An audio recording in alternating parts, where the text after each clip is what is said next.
భాగ్యనగరంలో కొలువైన మహా గణపతుల నిమజ్జనానికి సర్వం సిద్ధమైంది. ఇప్పటికే పలు గణనాథుల విగ్రహాలు నిమజ్జనానికి తరలి వెళ్తున్నాయి. గణేష్ నిమజ్జనానికి హుస్సేన్ సాగర్ తో పాటు చెరువుల దగ్గర భారీగా ఏర్పాట్లు చేశారు.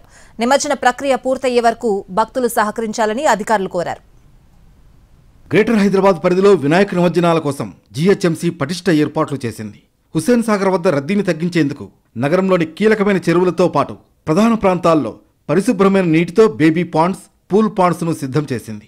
24 గంటల పాటు సిబ్బందిని అందుబాటులో ఉంచుతూ విగ్రహాలను ఎప్పటికప్పుడు నిమజ్జనం చేసేలా భారీ క్రేన్లు, వ్యర్థాలను తొలగించేందుకు భారీ వాహనాలను అధికారులు సిద్ధం చేశారు. హైదరాబాద్ మహానగరంలో సుమారు 1,00,000 విగ్రహాలను నిమజ్జనం చేసే అవకాశం ఉండడంతో హుస్సేన్ సాగర్ తో పాటు జంట నగరాల పరిధిలో భారీ ఎత్తున ఏర్పాట్లు చేశారు. ట్యాంక్ బండ్ వైపు మినహా ఎన్టీఆర్ మార్గ్, పీవీ మార్గ్లో ఇప్పటికే భారీ క్రేన్లను సిద్ధం చేశారు. పీవీ మార్గ్లో నిమజ్జనాల సందడి గత 3 రోజుల నుంచే కొనసాగుతుండగా చివరి రోజున భారీగా గణనాథులు సాగరం వైపు తరలిరానున్నారు.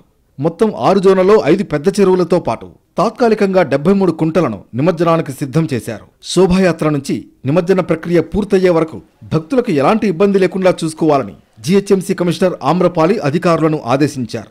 పోలీస్, జీహెచ్ఎంసీ, విద్యుత్ సిబ్బంది సమన్వయంతో పనిచేస్తున్నారని, నిమజ్జన ప్రక్రియ సాఫీగా జరిగేందుకు అన్ని రకాల చర్యలు తీసుకుంటున్నట్లు వెల్లడించారు.